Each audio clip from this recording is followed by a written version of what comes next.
Do you truly believe that you are the master of your own mind? Think about the last time you set a goal. Maybe it was a new routine, a business idea, or a vow to change your life. You had the vision, you had the map, but then something happened. A silent, invisible force tripped you up. A ghost inside your own head whispered, "Not today," and you listened. Welcome to the most violent battlefield on Earth. It is not fought with steel or lead. It is fought in the silent spaces between your thoughts. This is the internal war.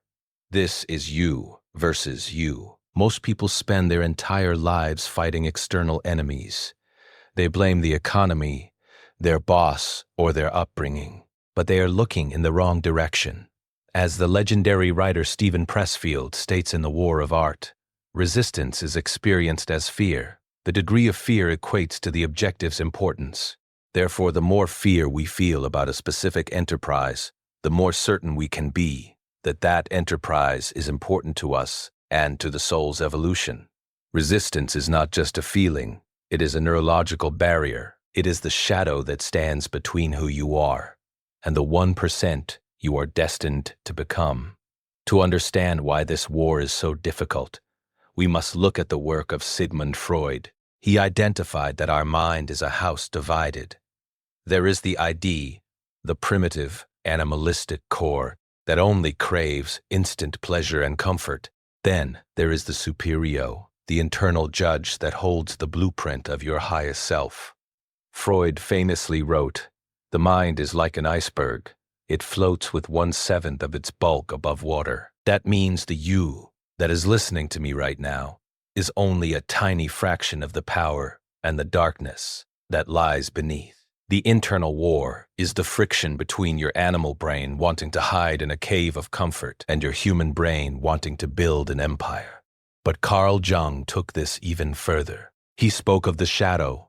Jung believed that every person carries a hidden side, a collection of all the traits, desires, and potentials they have suppressed. Jung warned, until you make the unconscious conscious, it will direct your life and you will call it fate.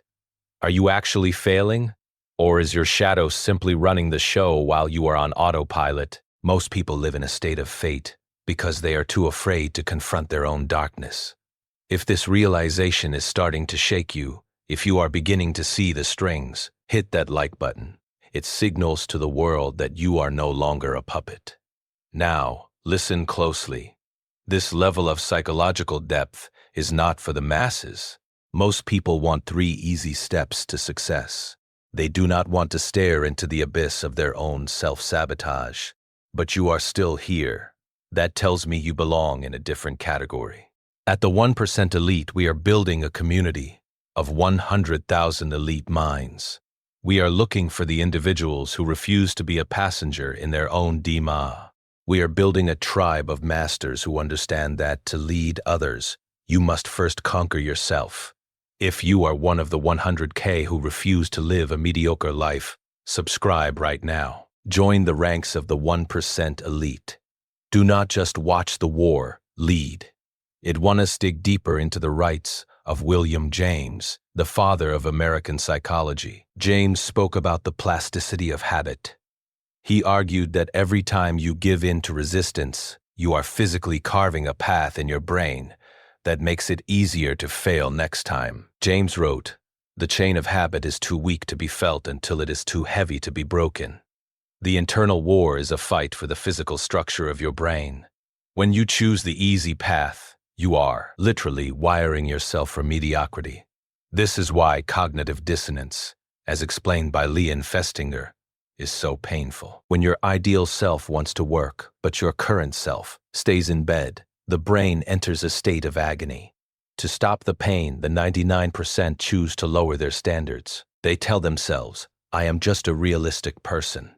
No, they are just a person who surrendered in the war. Consider the perspective of Jordan Peterson.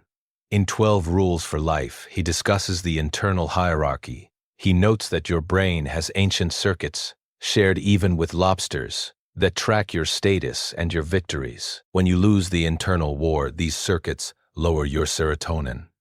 You feel defeated, your shoulders slouch, and you become a target for more failure. Peterson writes, "If you do not choose your thoughts, someone else will choose them for you." This is the biological prime.